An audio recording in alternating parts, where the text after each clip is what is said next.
دنیا میں سب سے پہلا قتل ایک بھائی نے بھائی کا کیا۔ یہ قتل کس طرح کیا گیا؟ یہ واقعہ حضرت آدم علیہ السلام کے دو بیٹوں کا ہے کہ کیوں بڑے بھائی نے اپنے چھوٹے بھائی کو قتل کیا اور زمین پر خدا نے خون چوسنا کیوں حرام کر دیا۔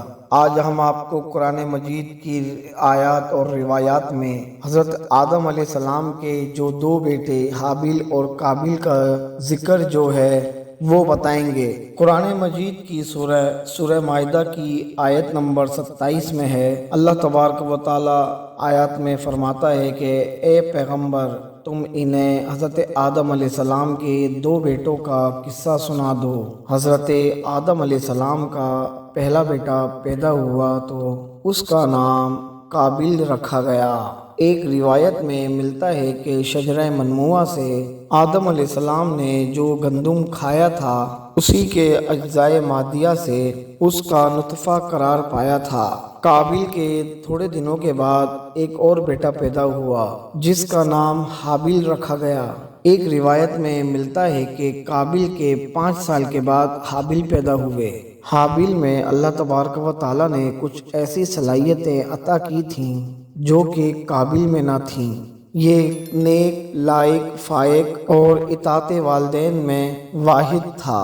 یہ کافی عبادت گزار اور توحید پرست تھے، جبکہ قابیل میں ایسی کوئی خصوصیات نہ تھی جو کہ ایک اچھے انسان میں ہو۔ وہ ہمیشہ جھوٹ، لڑائی جھگڑوں میں ہی مصروف رہتا تھا اور نہ ہی اطاعت والدین کو ضروری سمجھتا تھا۔ غرض یہ کہ اس میں ہر طرح کی برائی موجود تھی۔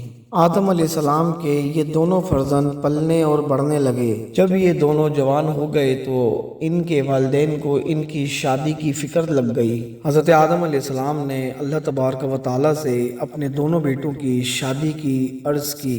خداوند عالم نے قابیل کے لیے ایک جنیا عورت کو زمین پر بھیج دیا جس کا نام بعض روایت میں امالہ لکھا گیا ہے اور بعض روایت میں جہنتا لکھا گیا ہے۔ حضرت آدم علیہ السلام نے قابیل کی شادی اس کے ساتھ کر دی۔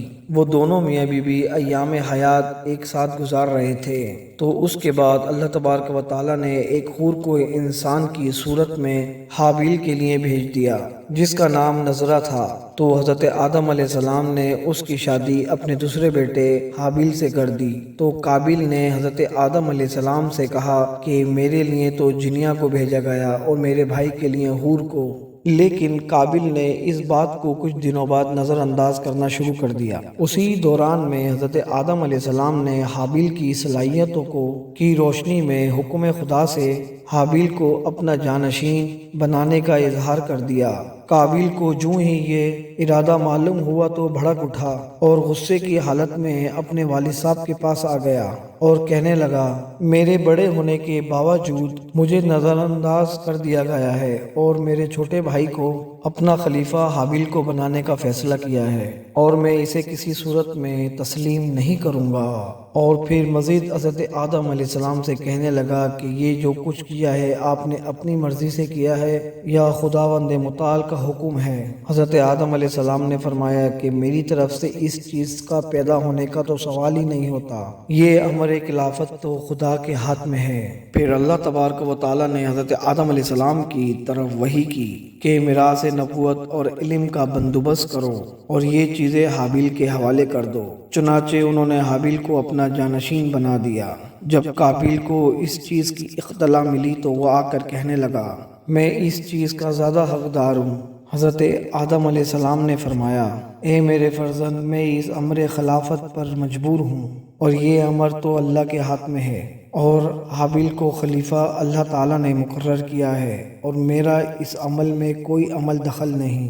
قابیل نے کہا، یہ تو سب کہنے کی باتیں ہیں، میں آپ کی ایک نہ مانوں گا اور یہ مجھے بہت اچھے سے معلوم ہے کہ آپ خود بھی مجھ پر میرے چھوٹے بھائی کو ترجیح دیتے ہیں اور میری طرف آپ کی توجہ کم ہے۔ حضرت آدم علیہ السلام نے فرمایا کہ تم کو مجھ پر غلط فہمی ہے، میں نے ایسا کچھ نہیں کیا۔ تم دونوں بھائی اللہ تعالیٰ کی بارگاہ میں ایک قربانی پیش کرو، جس کی قربانی قبول ہو جائے گی وہی میرا خلیفہ ہوگا۔ اور پھر دونوں بھائیوں نے ایک پہاڑی پر اپنی قربانی رکھ دی۔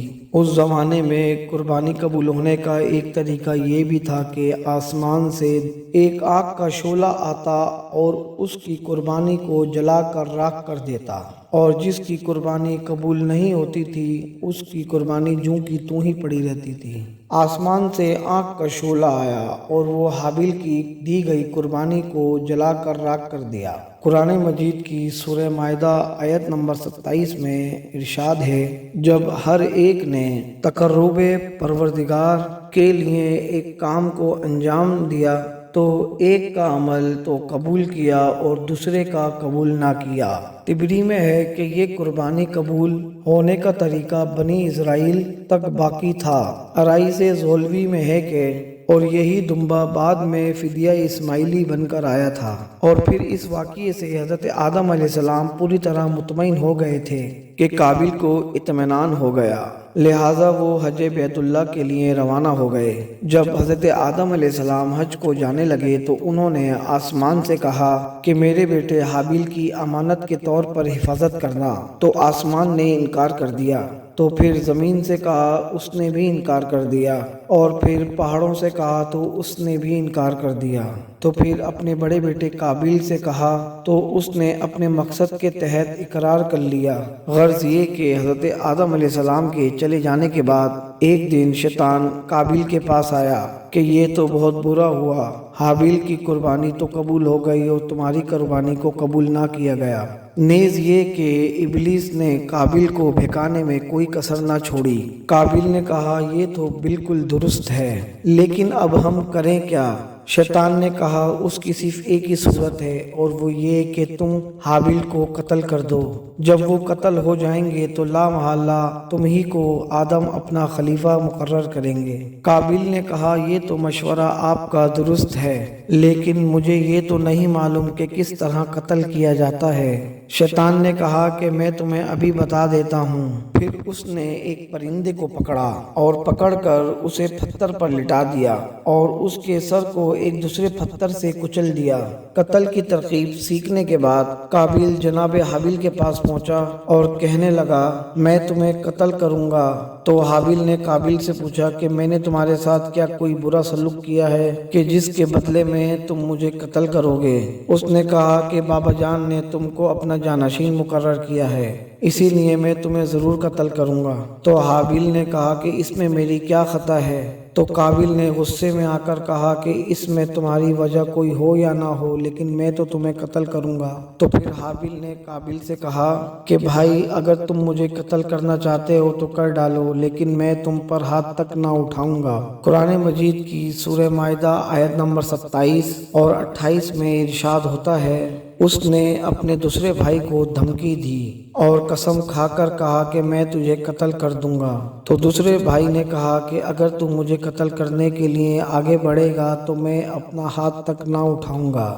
مجھے تو اللہ سے ڈر لگتا ہے، خدا تو صرف پرہیزگاروں سے ہی محبت کرتا ہے۔ اس کے بعد حابیل اپنی جان بچانے کے لیے اپنے گھر سے بھاگ کھڑے ہوئے اور جنگل میں مارے مارے پھرتے رہے، اور قابیل ان کا پیچھا کرتا رہا، یہاں تک کہ قابیل اس مقام پر پہنچ گیا جہاں حابیل موجود تھے، اور حابیل کو ایک پتھر پر سوتا ہوا پایا اور ان کے قریب گیا اور پاس ہی ایک بڑے پتھر سے ان کے سر پر دے مارا، اور پھر ان کے سر سے خون بہنے لگا، اور اسی وجہ سے جناب حابیل نے تڑپ تڑپ کر دم دے دیا۔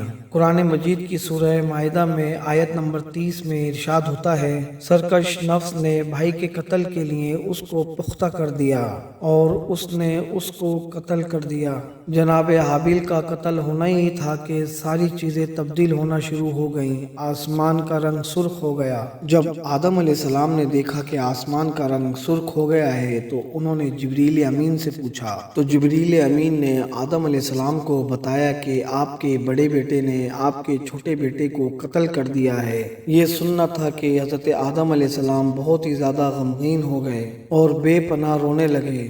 اس کے بعد جناب جبرائیل علیہ السلام سے کہا کہ مجھے وہاں لے چلیے، تو حضرت جبرائیل علیہ السلام نے فرمایا کہ آپ پہلے حج سے فارغ ہو جائیں، پھر اس کے بعد جانا۔ الغرض بک قابل جناب حابیل کو قتل کرنے کے بعد ان کی میت کو چھپانے کی کوشش کرتا رہا، لیکن اسے سمجھ میں یہ نہ آیا کہ کرے تو کیا کرے، اور یہ دنیا کی پہلی میت تھی اور یہ دنیا میں پہلا قتل تھا جو اس زمین میں واقع ہوا۔ آرائش سولہویں میں ہے کہ جب حابیل قتل ہو گئے، کچھ جانوروں نے انہیں گھیر لیا اور سب اس کوشش میں لگ گئے کہ ان کی میت کو اپنی خوراک بنائیں۔ یہ سب دیکھ کر قابل نے حابیل کو اپنی پشت پر لاد لیا اور لادے لادے حیران اور پریشان گھومتا رہا۔ وہ جہاں جاتا وہ بھوکے جانور اس کے پیچھے پیچھے آ جاتے اور وہ سب جانور اس انتظار میں تھے کہ یہ اسے پھینکے تو ہم اسے اپنی خوراک بنا لیں۔ غرض یہ کہ اسے لادے ہوئے کچھ عرصہ گزر گیا تو اور اس میں بو پیدا ہو گئی،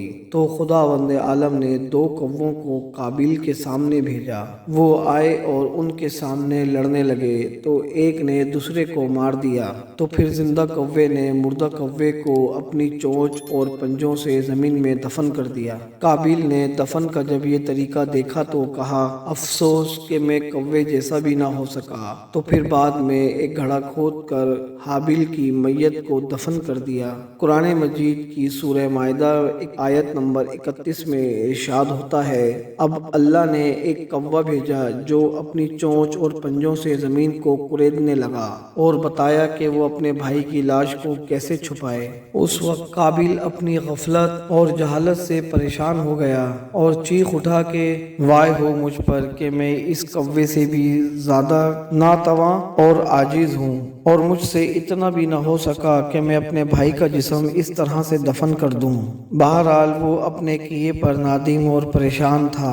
تھوڑے دن بعد جب حضرت آدم علیہ السلام حج سے واپس آئے تو قابل سے پوچھا کہ حابیل کہاں ہے؟ کیا آپ اس کو میرے پاس چھوڑ کر گئے تھے جو مجھ سے پوچھتے ہیں؟ تو حضرت آدم علیہ السلام نے فرمایا کہ مجھے سب کچھ معلوم ہے، میں تو تجھ سے یہ پوچھ رہا ہوں کہ تو نے ایسا کیوں کیا؟ قابل نے سزا کے خوف سے ترک وطن کر دیا اور وہاں سے بھاگ کر یمن میں چلا گیا۔ جب قابل نے حابیل کو قتل کر دیا تو ان کا خون 7 دن تک زمین پر پڑا رہا اور زمین نے اسے پانی کی طرح پی لیا۔ تو خداوند متعال نے فرمایا کہ تیرا بھائی کہاں ہے؟ تو قابل نے کہا کہ مجھے نہیں معلوم، کیا میں کوئی اس کا محافظ تھا؟ تو ارشاد ہوا تیرے بھائی کا خون مجھے پکار رہا ہے۔ تو قابل نے کہا کہ اگر میں نے اس کو قتل کیا ہے تو اس کا خون کہاں ہے؟ تو اس کے بعد خداوند عالم نے زمین پر خون کو چوسنا حرام کر دیا، اور یہی وجہ ہے کہ زمین پر اب خون جبس نہیں ہوتا۔